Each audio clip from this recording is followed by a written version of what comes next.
Herzlich willkommen. Ja, mein heutiger Gast ist weit gereist und hat mit Philosophen gesprochen aus Japan, China, Indien und aus Afrika auf der Suche nach Weisheit, nach Ideen, die wir hier im Westen kaum beachten. Etwa die Idee einer Harmonie der Gegensätze, der Glaube an ein Karma, die Schönheit des Vergänglichen oder der Gedanke, dass jedes Ich im Grunde genommen kein Ich ist, sondern ein Wir. Was das alles bedeutet, werden wir heute herausfinden, zusammen mit unserem Reiseführer, dem britischen Philosophen Julian Baggini.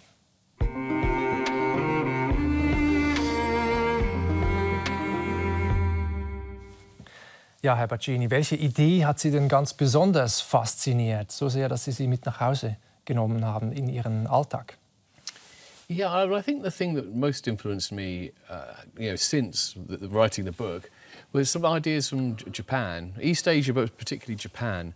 And these were ideas which were more about, how we actually engage with life, very existential ideas, not very theoretical ideas. Mm-hmm. And it was really that sort of feeling that in order to really sort of appreciate life, you have to embrace simultaneously the bitter and the sweet. So in Japan, the most important public holiday, it's not a religious festival, it's a hanami, it's a cherry blossom, where people sit under the cherry blossom trees. And it's all about the beauty and the wonder of being alive, but with that, the sadness that is not going to last. Mm. And I think be able to combine the beauty and the sadness of life in one is very important, I think, to living a good and full life. Das ist interessant. Ich meine, es gibt ja auch diese Idee, ich habe es gesagt, die Harmonie der Gegensätze. Yin und Yang, das kennen viele von uns. Also wir haben alle mal so ein Ding gekauft oder ein Plakat oder ein Bild, wo genau das auch einerseits sozusagen diese Licht und Schatten, Wärme, Kälte, Dunkelheit und so, und dass das ineinander übergeht, dass es ein Fluss ist und dass der Tod oder die Vergänglichkeit vielleicht jetzt auch zum Leben dazugehört. Und was Sie gesagt haben mit diesen Kirschblütenfest in Japan, ja? Yeah, yeah, I think that's definitely true. And I say these ideas have resonances across the whole of Asia, really, even into India as well. And I think one of the things you mentioned there, which I think is really important, is it's much more about process and movement. I think the way in which Western thought has developed is very much around trying to create static, universal, unchanging ideas. So like, Plato's idea, ultimate reality never changed. It was fixed, it was rigid. This was very different. If Heraclitus had perhaps predominated and not Plato, we'd be more in the idea that we have to embrace, we have to think of things as always being in process, never ever being the same from one moment to another. I think that idea of fluidity in our thought and the way we live is really a very important counterbalance to those more universal ideas we think are so important. Mhm. Ja, wir kennen diese Idee natürlich auch in unserer europäischen, westlichen Tradition. Sie haben Heraklit genannt, Pantarei, alles fließt. Auch diese Idee von Dialektik, dass Gegensätze immer zusammengehören, sich bedingen. Aber sie sind nicht im Vordergrund der Kultur, sozusagen, würden Sie sagen, oder? Yes, and you've chosen the word very carefully, I noticed that, yes, because one of the things, again, I found most interesting was the idea of a comparative philosopher called Tom Kousoulis. He's an American who works with Western and Japanese philosophy. And he had this really important kind of reminder, which I tried to keep all the way through, which is you should never think about, Eastern, Western, Indian, Chinese as like these binary opposites, opposite ways of thinking. Every idea you find around the world is everywhere in the world, but some ideas become foreground in some parts and background in another, and vice versa. So it's about the emphasis. So I think that's really interesting and helpful, because it means that when you find an idea that perhaps seems unfamiliar to you, you can always actually find the version of it in your own culture. And then you just have to sort of rethink its importance. So it's a way of making us question what we take to be most important.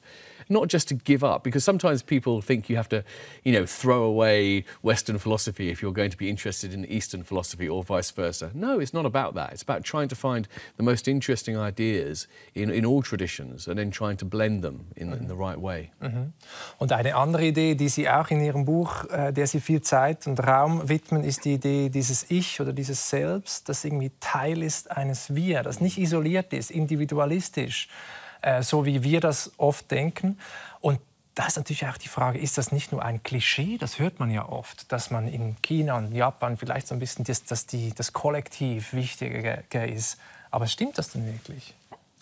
Yeah, no, it's the problem with a lot of cliches is they're cliches because they contain some truth.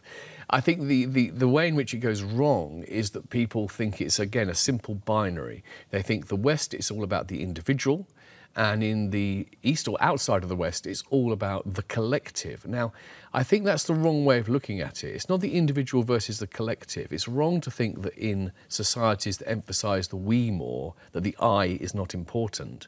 It's rather the I has to be understood in relation to that we. I actually have quite a nice analogy I use a lot to help understand this for a more Western audience. Think about a jazz band. Okay, what is a jazz band? Jazz music is the kind of music where the individual expression is perhaps more important than in any other music. Most bands are named after the leader and everyone solos, there's improvisation.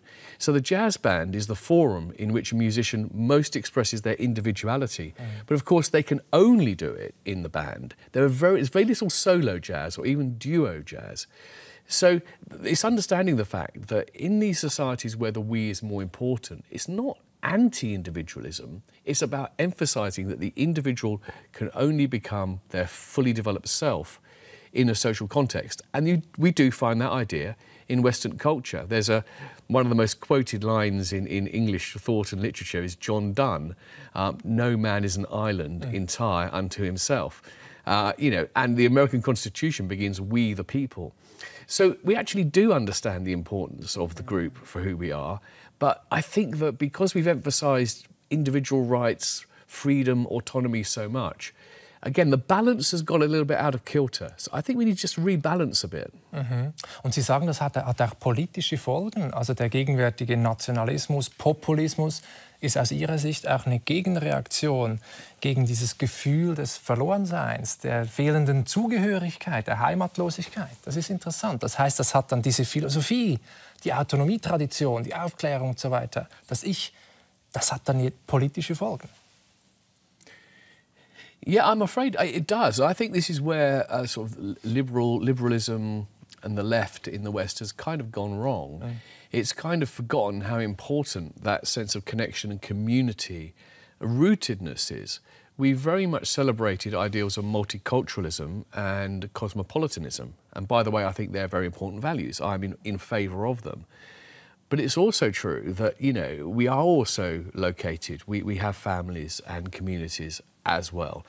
And I think there's one of the paradoxes, I think, in the celebration of multiculturalism is that a lot of Western liberals who do that, they like the idea that they're not rooted to one culture. They like the fact they can go to India, they can go to Thailand, they can go to an Indian restaurant, whatever it might be. But when they go there, what they want to experience is actually a fairly pure version of that culture. They don't like to go to India and find it's full of McDonald's or whatever it might be. They don't want to go to China and discover that, and use things. So there's this weird paradox that people like the idea that cultures retain their identity, but they themselves don't want to be fixed to just one. They want other people to be fixed to it, so there is an authentic culture for them to enjoy.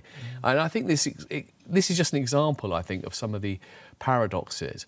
And I definitely think this is true. The rise of nationalist populism in Europe and America is, I think, in large part, there are many, many causes, but part of it is this reaction against the idea that people feel like their sense of local belonging and national belonging is not legitimised.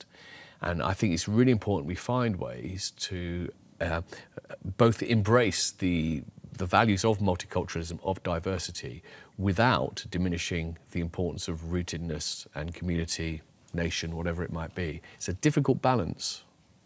Haben Sie da konkrete Vorstellungen, wie man diese Zugehörigkeit wieder zu den Menschen zurückbringen könnte, um diesem Populismus, diesem Nationalismus diese Kraft auch zu nehmen? Well, concrete ideas. I'm not a politician. I'm not a policymaker for sure. But I think with all these things, it's about the emphasis. I don't think it requires a radical reshifting. It's just a little bit more emphasis. And we do see that. I mean, in Britain, for example, the Labour Party is our traditional left-wing party. And there were lots of people within that party who are arguing for what they call blue Labour, blue being the colour of the Conservatives. And again, it's just trying to and then also the mainstream parties re-embraced the national flag. The national flag was always seen to be a symbol of the right and of populism. They've tried to show that you can be both a patriot and you can be open and multicultural. Perhaps the Scottish Nationalist Party, interestingly enough, were one of the best examples of this. The Scottish Nationalist Party was very different to a lot of other nationalist parties in Europe because it did not emphasise ethnicity. It had this idea of civic nationalism. So you could be Scottish as long as you're a Scottish citizen and proud of that, whatever it might be. So again, it's just trying to sort of like disconnect the elements of nationalism, which I think the unpleasant ones, purity, ethnicity, being fixed in time, and celebrate those the positive ideas, which is about connection and rootedness and civic solidarity. Interessant. Sie selbst leben ja in England, in Bristol, haben da auch Philosophie studiert, promoviert, in westlicher Philosophie, würden Sie heute wahrscheinlich sagen, also diese westliche Tradition. Sie sind Autor von knapp 20 Büchern. Sie haben auch eine populäre philosophische Zeitschrift gegründet, die Philosopher's Magazine, schreiben auch für The Guardian oder für die Financial Times. Kürzlich ist das Buch hier erschienen, How the World Eats, wie die Welt isst. Über das reden wir ganz am Schluss noch, über unseren Körper. Yes. Aber erstmal reden wir darüber, wie die Welt denkt. Dieses Buch haben Sie 2018 geschrieben, ist jetzt aber brandaktuell auf Deutsch erschienen. Und darüber reden wir. Wie ist es eigentlich zu diesem Buch gekommen? Was haben Sie gesucht, indem Sie über den eigenen Horizont, über diese westliche Philosophie hinausgegangen sind? Was war der Reiz? Yeah, I think I was really drawn to it almost by a combination of embarrassment and curiosity. And what I mean is, as you said, I mean, all my studies in philosophy were Western philosophy. And for a long time, you know, departments of philosophy in Europe and America had a justification for not really being interested in non-Western philosophy. The justification was that what we call philosophy is actually a very specific tradition of thought. It begins in ancient Greece and it comes through, you know, the Europeans and to the current day. That's what philosophy for us is. What is called philosophy in China, India, they're completely different traditions of thought. Their methods are different. Their assumptions are different. So they're interesting, but they are just too different, nothing to do with us. And I think I kind of accepted that somewhat complacently, because I think superficially that's what it can look like. If you just pick up Confucius's Analects, for example, and you try to read it, it really doesn't seem at all familiar in terms of our style of philosophy. If you pick up the classical Indian texts, they do seem to be more mythological and perhaps, you know, almost religious. But I think there's several people working in this field basically were coming up against this and saying this just simply isn't true. Unfamiliarity is no excuse. If you pick up Plato's dialogues and you've only read Descartes, then they're going to be strange. Well, he has these mythological passages in his stories, in his books. And I think eventually I thought, look, this doesn't work anymore. It's simply no longer tenable to argue that we can ignore these as separate. So I knew nothing, and I also knew that most other people knew very little as well. And so I realised that this is always good for me as a writer and a thinker. If I find a topic which I really want to know more about, and there isn't really a single book on that topic which does the job of explaining it to people, then I have my job to do. I can research it, and that's the most interesting thing for me, looking into it, trying to interview all the experts, read the books, and then put it together for other people so that they don't have to do all the research that I've done. Also wie ein philosophischer Journalist, könnte man vielleicht sagen. Sie sagen das nicht, dass Sie Experte sind für Konfuzius oder für den Daoismus oder sowas in Japan. Aber Sie können halt die Verbindungslinien ziehen und können zeigen, was Konfuzius mit Aristoteles zu tun hat, zum Beispiel. Das ist ja auch interessant. Aber eigentlich ist es ein verrücktes Projekt. Also es gab das Denken der ganzen Welt in einem Buch. Das muss ja scheitern. Yeah, mad. You're right, and it seems mad. But the term philosophical journalist, I like that expression. Because the point is that in intellectual life and academic life, we have found ways of rewarding people who have a very narrow specialism. And I'm totally in favour of these specialists. I needed these people to speak to. But we have no similar reward system for people who, as it were, think in the horizontal rather than the vertical, the people who connect things. Now, that is a kind of more like a journalistic skill, right? Because it's true. No one can be an expert in every subject in that book. It's impossible, right? So you need a different kind of expert, an expert in joining the dots. And that's kind of a journalist. But in this case, it's philosophical journalism, because it's also making those conceptual and theoretical and intellectual connections. And then, also putting it together in a way that makes it relevant to people and clear to people and straightforward to read. So those kind of like skills of clear writing I try to bring as well. Und das ist sehr klar, man versteht es gut. Aber die Gefahr ist natürlich, dass man Nuancen weglässt und das dann irgendwie zu schablonenhaft vielleicht kommt. Aber ich finde, Sie machen das auf eine Art, wo Sie immer wieder klar wird, es ist Bescheidenheit dahinter. Und es hilft mir was. Man kann die Ideen mitnehmen und ins eigene Leben integrieren. Was aber noch eine Frage ist, die interessant ist, muss man denn, um die gegenwärtige Politik in China zu verstehen, muss man Konfuzius gelesen haben? Oder anders gefragt, bei uns muss man irgendwie Platon und Kant gelesen haben, um unsere Kultur, unsere Politik zu verstehen? Also reichen diese Wurzeln wirklich so tief? Hilft das, diese Kulturen wirklich zu verstehen? Oder sind es andere, Sie haben McDonald's gesagt, sind es andere Elemente, die heute prägend sind? Yeah, and I think it is very, very helpful. Of course, lots of things will help you to understand a culture better, history, anthropology, sociology. But I think we underestimate philosophy. I mean, when I started the project, this was an open question for me. So all of the people I spoke to, Chinese philosophers working in China, Indian philosophers in India, I asked the same question: do you think that if you understand the philosophical tradition of this civilization, you can understand that country better today? And they all said yes, right? They all agreed. And I think that these deep roots, they're fascinating how they work. So, I think a very good example is in China.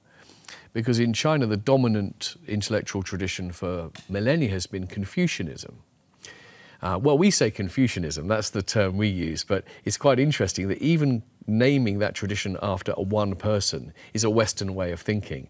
In China, it's called like the wisdom school or something like this. They don't refer to the founder.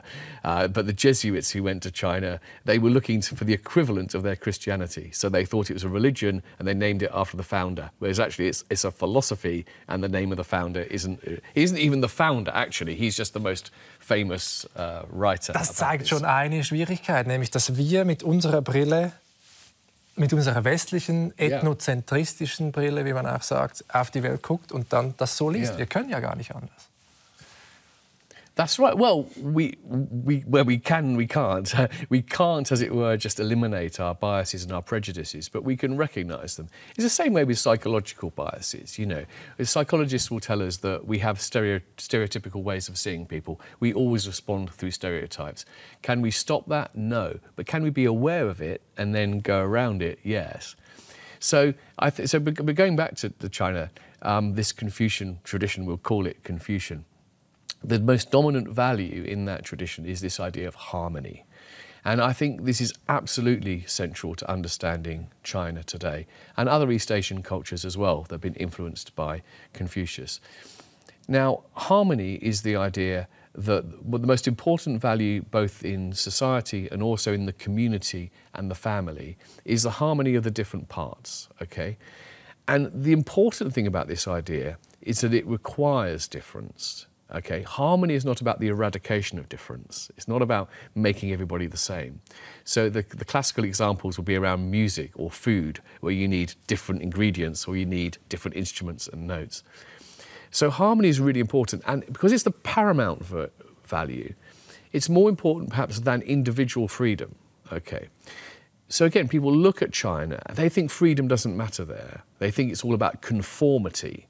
Well, no, that's not true. Freedom is important, but it's not as important as harmony, which is not the same as conformity. It's not about all being the same. But the other interesting thing about this is that the values which are deep in a culture will be used and sometimes abused by politicians. So, for example, in the West, we think freedom is the most important value. Well, there are certain politicians, I won't name them, who in the name of freedom are actually not promoting real freedom. They're promoting the kind of freedom which suits their economic interests, not the other kinds. And in China today, the Chinese Communist Party, which for many years sort of completely rejected Confucianism, is now trying to speak the language of Confucius, and it's talking about harmony. But actually, it's trying to eradicate difference. So it's appealing to that virtue and that value because people do value it, but it's distorting it. Also diese Theorien werden auch instrumentalisiert, sie werden zu einem Machtinstrument. Es geht dann um Unterordnung, um Gleichmachung, um Unterdrückung und man rechtfertigt das mit einem Begriff wie Harmonie. Aber interessant ist ja schon, das schreiben Sie in Ihrem Buch, dass Harmonie politisch, weltweit gesehen, der bedeutendste politische Wert ist. Bei uns ist es vielleicht Freiheit oder Gerechtigkeit oder sowas. Aber Sie sagen auch afrikanische Denktraditionen in Indien und so weiter, dieser Begriff von Harmonie. Und bei uns, wir reden ja im politischen Kontext nie von Harmonie, vielleicht in Ästhetik. Also wenn es um Kunstwerke geht, um Schönheit und so. Aber wenn es ums Zusammenleben geht, warum ist denn dieser Begriff bei uns so weit weg? Yeah, it's strange. It's interesting because you're right. If you use that word, people don't know what it means in a political or moral sense. And yet if you explain what it means, most people would agree it is important, right? But this is why it's quite important.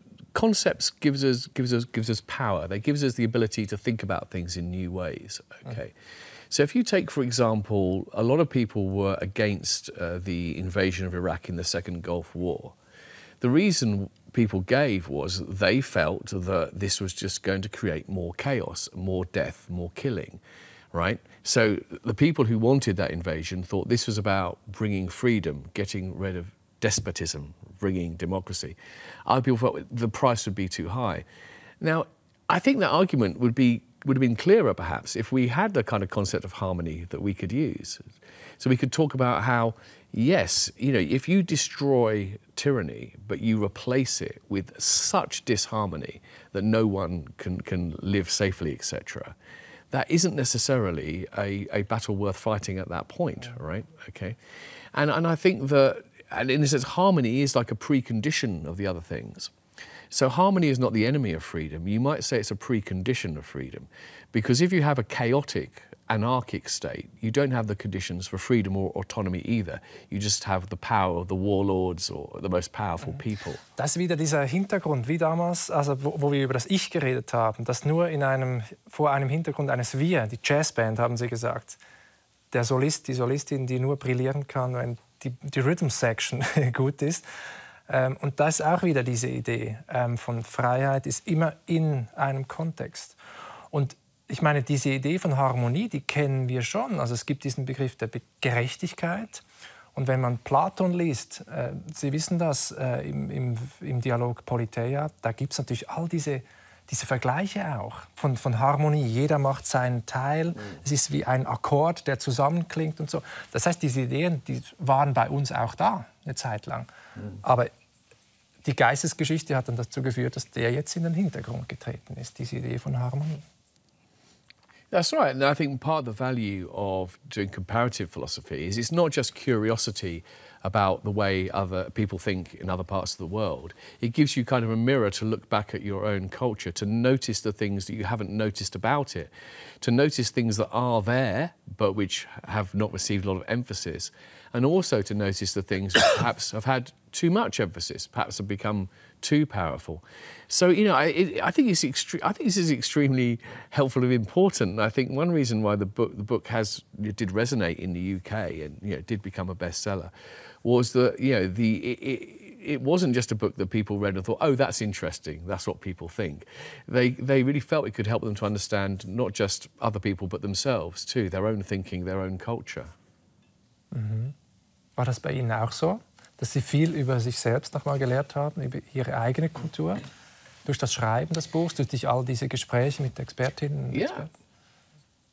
Oh, I think it's definitely. I mean, there are several ideas now just seem almost kind of very, very natural to me. You know, I think about harmony a lot these days. I also think about the more collective relational view of the self. So this is one way we talked about the I and the we. But I think perhaps the most helpful way of looking at it is a distinction between the idea of the individuals as like atomized, separated individuals, and the idea that selves are always in relation.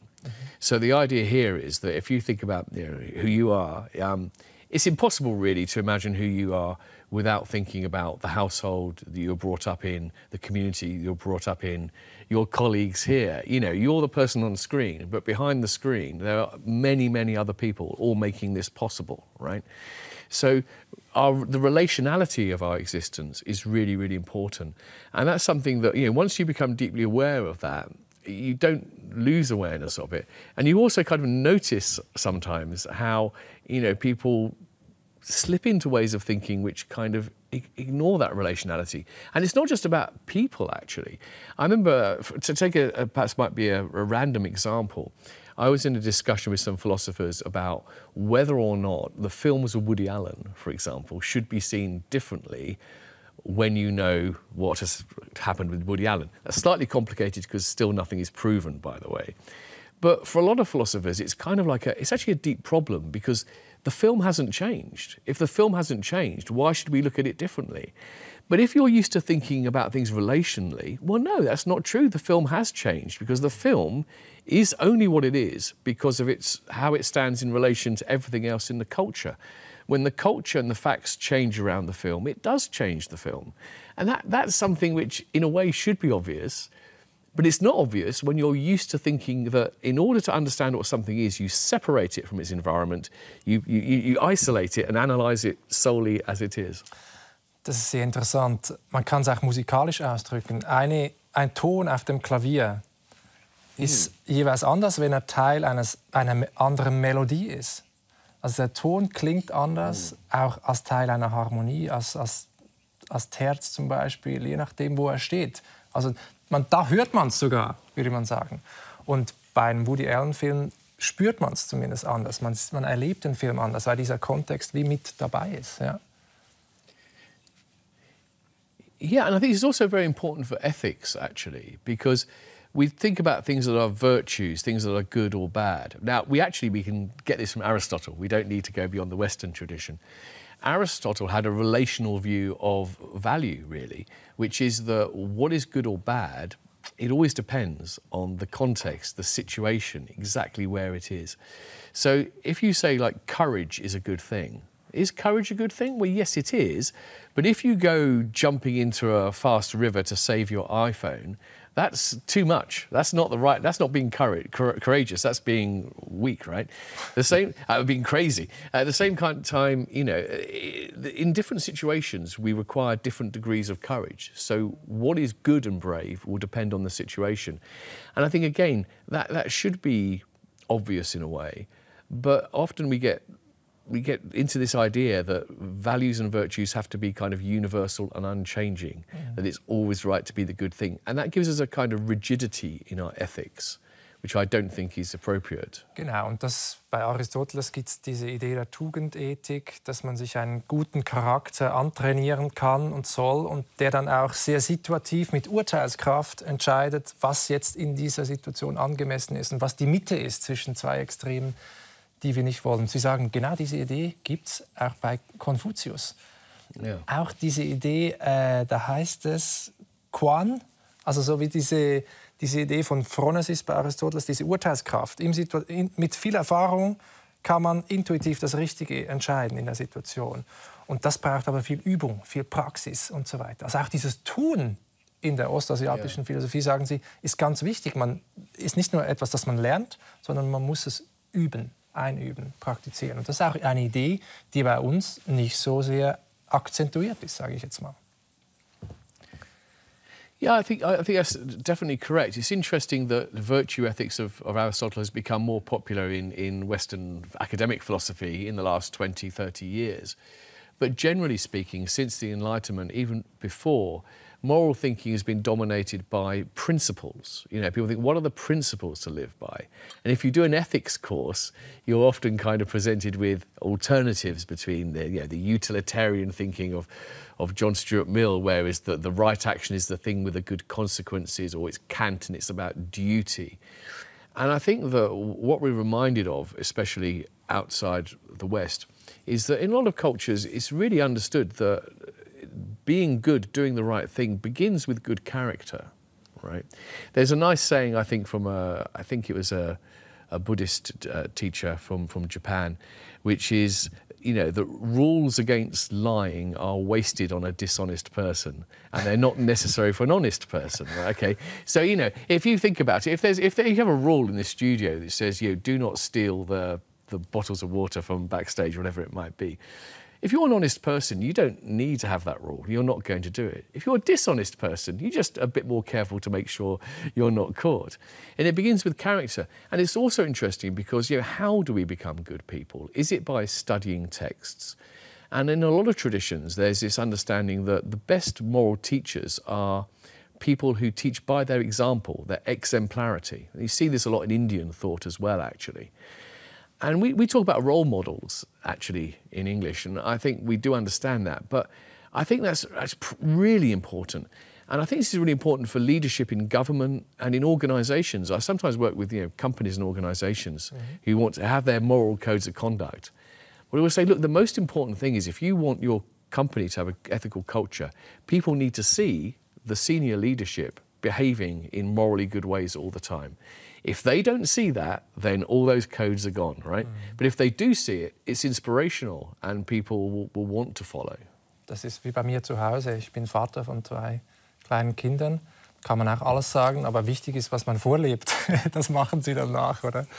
Das ist sehr ähnlich, ja. Yes.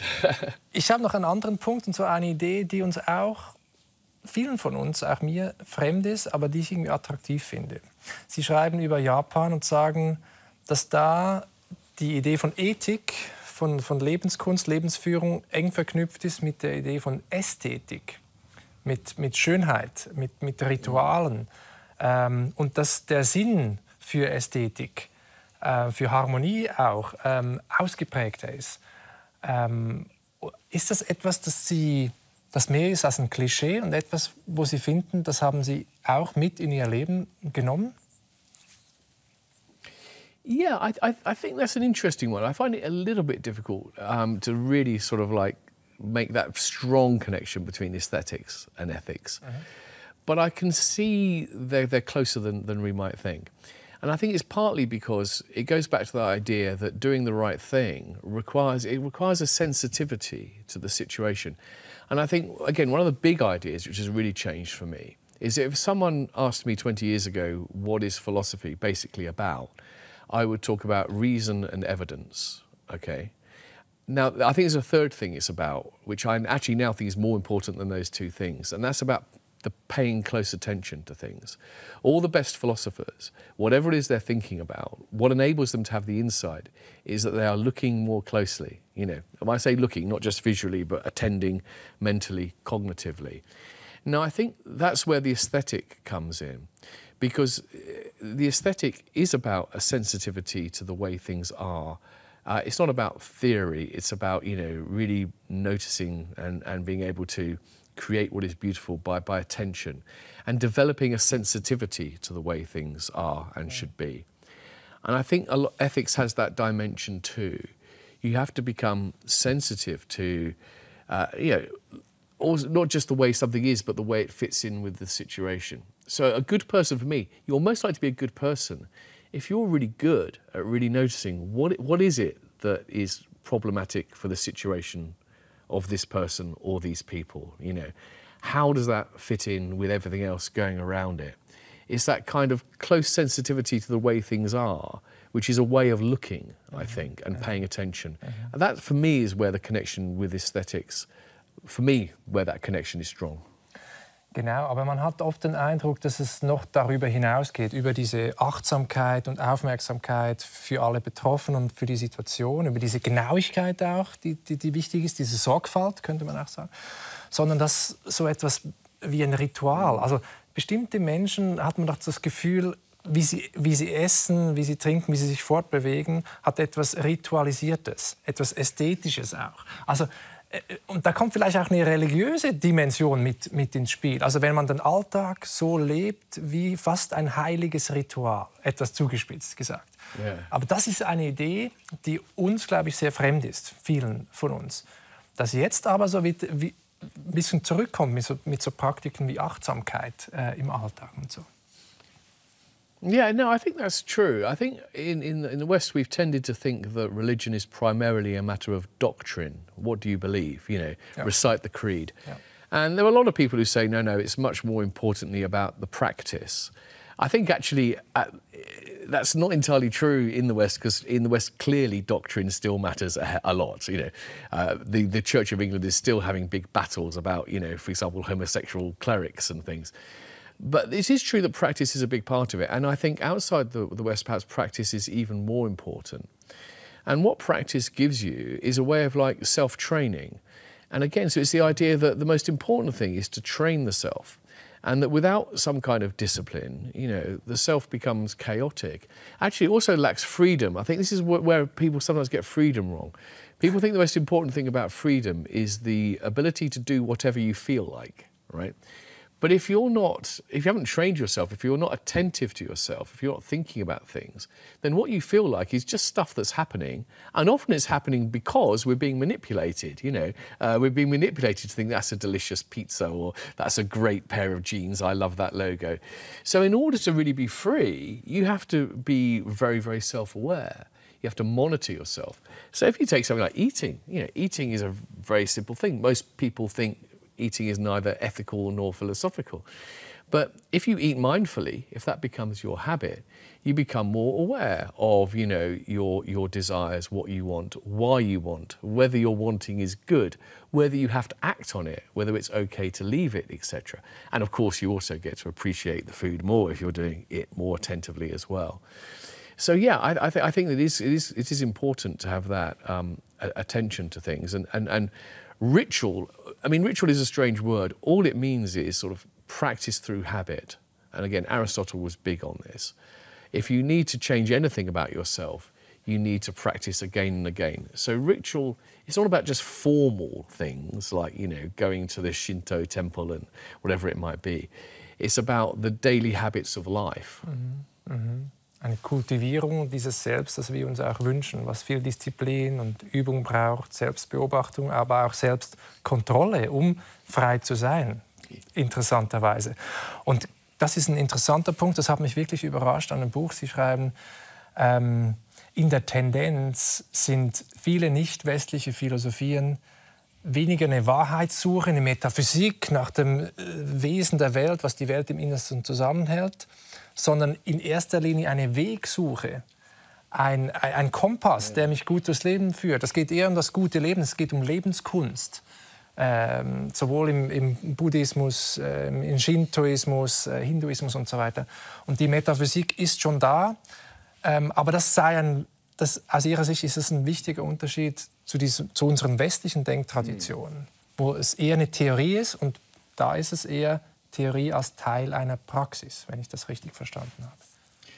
Yes, right. So another distinction. I can't remember the name of the scholars who first came up with it. And again, it's about background and foreground. It's not an either-or. Truth-seeking and way-seeking is this distinction. And again, in West, East, everywhere, there is both truth-seeking and way-seeking. But where is the emphasis? Arguably in ancient Greece, actually, way-seeking was still the most important thing, that people were investigating metaphysics primarily to answer the question, how do we live? But I think as the Western tradition developed, it became more interested in truth-seeking for its own sake, to the extent that when I started doing philosophy at university, a lot of philosophers would kind of actually be against the idea that philosophy was primarily about how to live. You know, they'd say, forget that, that's pop philosophy, that's not real philosophy.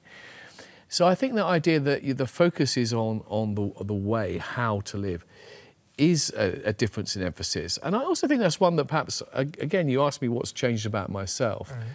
I think perhaps I have become less concerned about the question of have I got exactly the right metaphysics. In fact, I'm perhaps less interested in metaphysics in general. It doesn't really matter if you have the right metaphysics.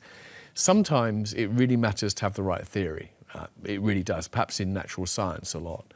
But in other ways, it's not about getting the theory exactly right. It's about whether or not this way of looking at the world gives you a way of living in the world which is good for you, for everyone, whatever it might be. I don't want to overemphasize this, by the way, because, you know, it could make it sound like we don't care about what's true or not. It's only what works. That's not the case. But it's what's the primary question? What's the thing that's most important? You know, and I think finding the right path is more important than getting a test correct on, you know, the nature of ultimate reality. Ich meine, ich bin überhaupt kein Experte, was Buddhismus zum Beispiel angeht, aber da sind halt schon so auch metaphysische Ideen im Spiel, dass gesagt wird, so eine Idee von einem Selbst, von einem Ego, von einem Ich, ist letztlich, wenn wir es wirklich durchschauen, eine Illusion, zum Beispiel. Oder die von Karma, dass es nach dem Tod weitergeht, dass wir in anderen Lebewesen weiterleben, dass es wie eine moralische Kontoführung gibt, wenn ich etwas Schlechtes tue. Und so. Das sind da schon auch Ideen darüber, nicht nur die uns irgendwie gut zu einem guten Leben führen, sondern das sind da wirklich auch Glaubensinhalte, oder? I think that's true. I think when a lot of Westerners, when they look at Buddhism, they like to imagine Buddhism, it doesn't really have any of these metaphysical or supernatural claims, right? And they're very much domesticating it. They're making it kind of secular, which you can do. Buddhism is very diverse, of course, and different versions of Buddhism are very different in this. But I think even in an idea like karma, which I think is a metaphysical idea, and I don't think it's justified, still, the primary motivation for that is to find the right way to live.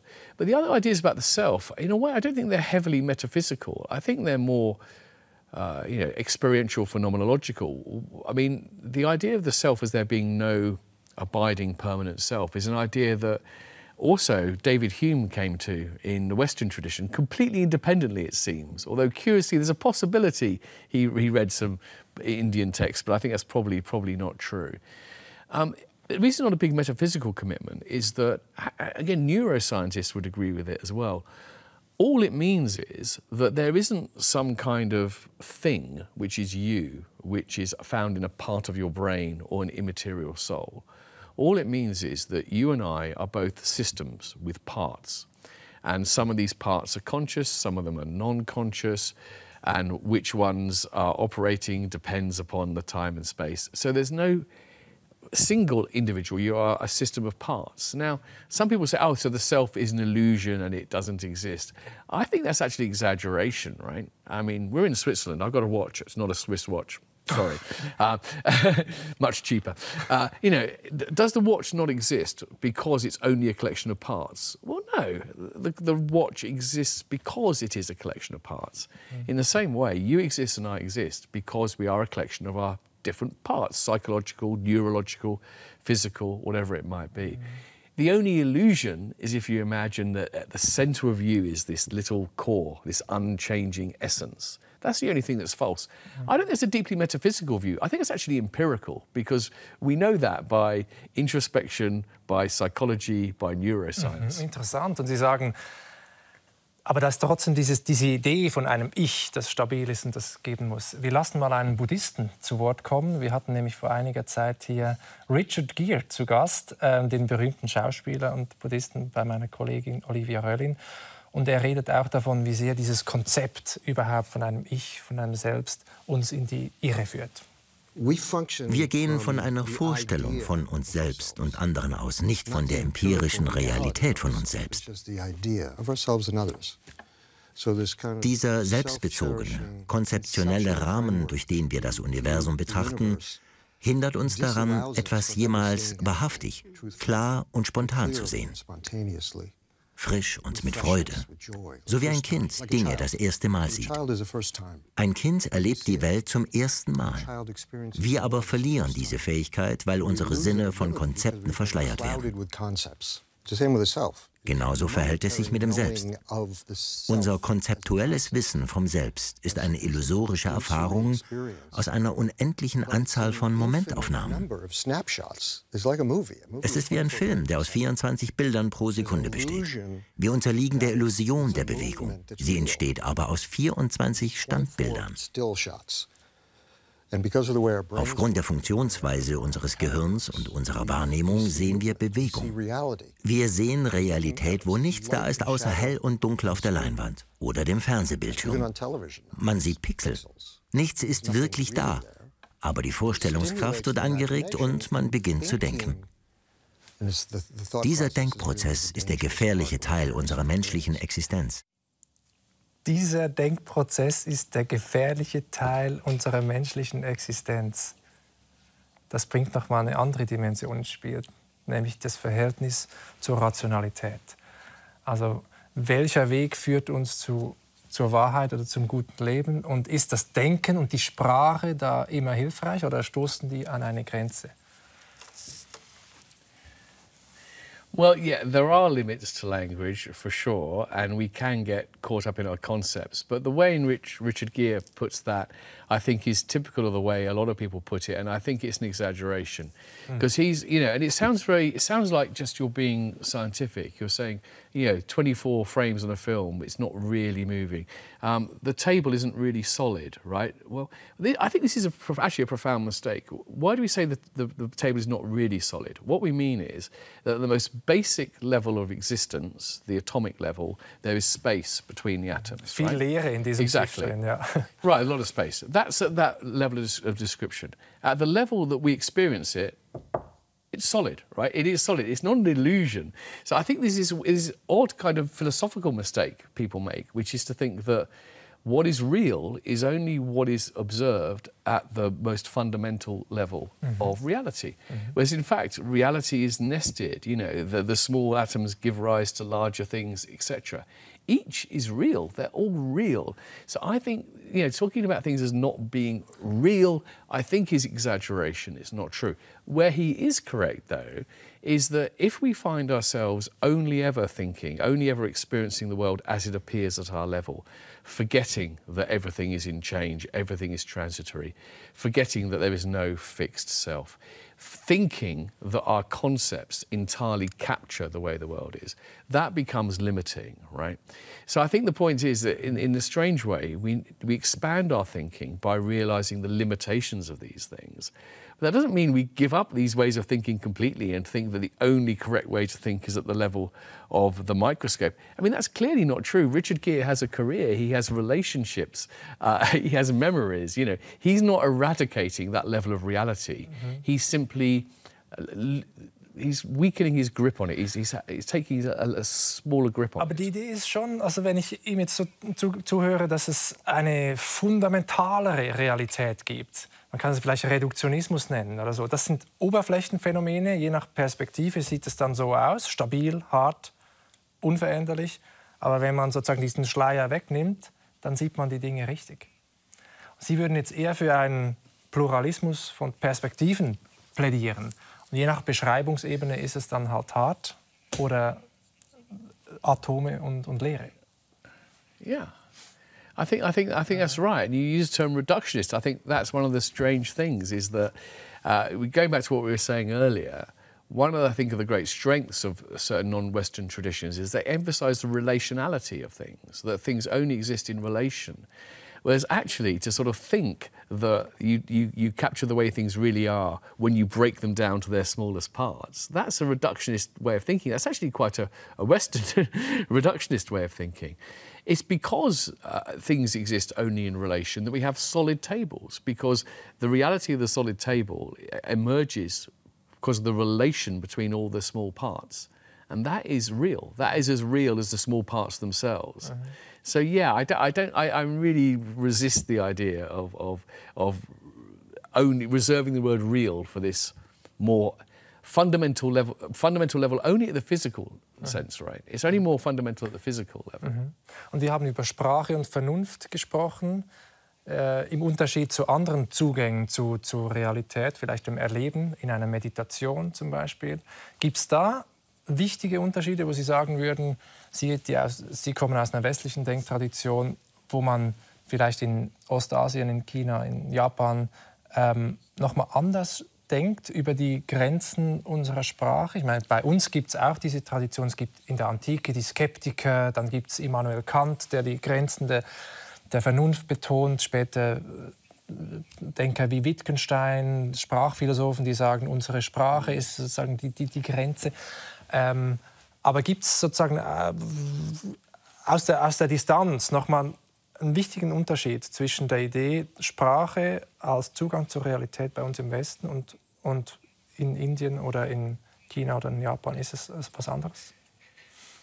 Well, I think there, again, in all traditions, but more so in non-Western ones, there's been an idea that one way to access the reality is like directly through experience, getting yourself into a certain, perhaps, state, meditative state, whatever it might be, trance state, maybe just through mindfulness. And so I think that idea of being able to sort of access reality more directly and bypassing language is something which we do see outside. Perhaps I am, in this respect, too Western, in the sense that I can see that up to a point, but I struggle with it because I think one thing that always happens is that people talk about what is beyond language and then they put it into language, right? Aber manchmal auch in Widersprüchen. Also es gibt diese Koans, diese widersprüchlichen Sentenzen, die man dann nicht versteht, die irgendwie einen verrückt machen, die vielleicht auch in der buddhistischen Tradition dazu führen sollen, dass man das Denken hinter sich lässt.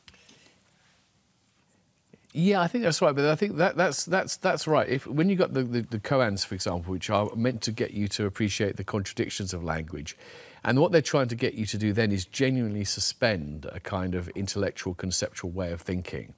That's fine. The problem I have is that in certain kind of more mystical traditions, people, as it were, claim to have accessed reality non-verbally or whatever, and then they bring back stuff in more language.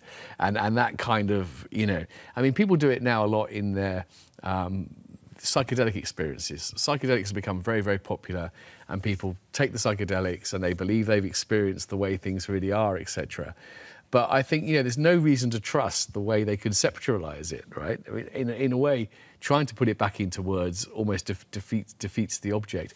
So I find this a tricky one. I'm saying personally, I think perhaps I haven't quite grasped exactly the best way to think about this. But certainly I think that it is a good idea to appreciate the limits of language and sometimes accept the fact that words can't capture something, for sure. Mhm. Wenn wir schon bei den Psychedelika sind, sollten wir jetzt noch auf Ihr Buch zu sprechen kommen, How the World Eats, frisch erschienen. Dickes Buch, darin geht es ums Essen, wie es produziert wird, global, wie es konsumiert wird und auch weggeworfen wird. Ein gigantisches, komplexes System. Um Überfischung der Böden, um die hochverarbeitenden Industrieprodukte, die auch unsere Gesundheit beeinträchtigen. Wir kennen das alles. Wie bringen Sie denn diese Bücher zusammen? Ein Buch über unseren Bauch, über das Essen und das andere über das Denken. Weil es gibt ja auch, wenn wir über Weisheit gesprochen haben, ja lange auch die Idee, dass wir dieses Körperliche hinter uns lassen sollten. Und dieses Gefängnis der Seele, wie Platon den Körper genannt hat, abschütteln sollen. Sie schreiben jetzt ein Buch über die Weisheit und eins über den Körper, über das Essen. Yeah, well, I think, again, that sort of suggests this dichotomy is not so straightforward. I mean, I wrote an earlier book on food and philosophy as well. And I think what interests me about this is that if you think about food, it does actually connect with everything that's important in life. Trade, justice, fairness, the environment, how we treat animals, the good life itself, how much is that? Should it have pleasure in it? In the Western tradition, food has not been considered a serious philosophical topic because I think in our tradition, we very much thought of the intellect as being somehow superior to the body. It's unfortunate we have these horrible animal bodies. We ought to have these disembodied minds. In Aristotle, who in many respects is excellent, you know, like all philosophers, he gets some things wrong, in particular around women and slaves. But also the body, he thought taste and smell were the least important senses because they were the most animal. And I think that rather once we accept the fact that we are animals, we are embodied creatures as well, then it is natural to think about our bodies. But food, really, I mean, it is the most incredible thing. The food system is the most complicated system in the world. It goes from everything to the, you know, crops planted to, you know, the things in bottles around us. There's the waste, there's disposal. Sie machen das Beispiel, dass man, wenn man am Morgen aufsteht und eine Schüssel Cornflakes isst, dass man da schon 3 Stunden darüber reden könnte, woher jetzt dieser Mais kommt, dann die Milch und so weiter. Und das ist ja das Essen für die Kühe, die Milch produziert haben und so. Es ist einfach endlos. Exactly. And there's so much in the system which is problematic. The food system is the most environmentally destructive thing we have. It's a major contributor to greenhouse gases. The use of animals in the system, you know, there are ways, I believe there are ways of using animals in the food system humanely, but the fact is that the majority of animals in our food system now are kept in very, very terrible conditions, mostly indoors. People as well. You know, people think that slavery has been abolished. Well, maybe not entirely abolished, but it's not just slavery. The worst treated labourers, even in our own countries, in Britain, Spain, Italy, are farm labourers. They're often treated pretty much like slaves. So, you know, the way we eat is actually hugely and profoundly important. And the system is so complicated. There's a similarity between the 2 books because, again, it was philosophical journalism. The subject was too big for a specialist. It takes someone who is not a specialist to go in, speak to all the specialists and try and bring it all together on that horizontal again. Und sehen Sie einen Ausweg aus diesem ungerechten, nicht nachhaltigen Ernährungssystem, das wir weltweit haben? Also gibt es ein richtiges Essen im Falschen, um mit Adorno zu reden? Well, one principle in the book I advocate is pluralism. There's no only one way to eat. I think there has to be a variety of approaches from everything from farming to production to distribution. So I don't think there's a one-size-fits-all solution. But I do think there's one thing that could be done to improve things. And it's mainstream economics, actually. Economists talk about externalities and negative externalities. A negative externality is a cost that is created by my economic activity, which I do not pay. So if I pollute the river and I don't pay for that pollution to be cleaned up, then that's an externality. Our food system is creating harms everywhere for the environment, for health, for people. And the people producing the food are not paying for it because the government taxes systems, the laws are not making them pay for it. I think if you had the proper regulation and taxes which ensured that people had to pay for all the harms of food, that would shift the incentives and people would be producing healthier, sustainable, fair food, not the kind of food we see now, which is not good for people, planet or animals. Da kommt auch vielleicht wieder dieses ganzheitliche, vernetzte Denken, das uns fehlt, also diese externalisierten Kosten, die wir irgendwie mitdenken müssen. Da hängen ja diese beiden Bücher doch sehr eng zusammen. Well, I think that's true. I mean, thinking about things holistically is really difficult. And a lot of the problems with modern farming methods, which can be good, when they're not good, it's because people are looking at this farm and they say, oh, this farm is very, very efficient. It's producing much, much more wheat than this farm. But they're not looking at the fact that it's only producing that because of all these inputs coming in from outside, all of which have environmental cost, human cost, and it's creating pollution and it's degrading the soils, etc. So you have to think about everything in the food system holistically. And the same with food itself, actually. We become obsessed by the idea of good food being defined by the nutrient content. You know, you have the label, fat, sugar, salt, vitamins, as though that it is it. But actually, a healthy diet is about eating a variety of real foods, right? You can't just reduce it to the list of nutrients on the back. Einschmeißen, ja, damit ist es nicht gemacht. Exactly, or do that. So yeah, this more holistic view of the food system, I think, is important. A lot of people get it, you know. I mean, the point about this book is that the principles that I end up advocating, I think are principles that pretty much everyone will agree are the right principles. But the interesting thing is you then ask, well, are these principles being followed by our current food system? The answer is no. So this is what gives me hope. We can all see the principles that should be in place. We can all see they're not in place. So in theory, we should all agree that things have to change. And there are ways of changing them. It's regulation and taxation. It's boring policy stuff. Aber das ist ja beruhigend, dass wir im Denken bei den Grundwerten zumindest übereinstimmen. Und Sie sagen auch in dem Buch hier, wie die Welt denkt, dass so Ideen wie Harmonie, das ist uns alles nicht ganz fremd. Also wir können uns verstehen und wir können uns annähern und voneinander lernen. Wichtig ist es, mutig zu sein und einfach mal den Horizont zu öffnen und zu sehen, wie die Dinge miteinander zusammenhängen. Vielen herzlichen Dank für diese Stunde. Thank you. Ja, wenn ihr mehr zum Thema wissen wollt, hier drüben findet ihr 2 weitere Sendungen, ein Gespräch über den Konfuzianismus und eine Sendung über diverse Strömungen innerhalb der chinesischen Philosophie. Danke euch fürs Interesse und bis bald.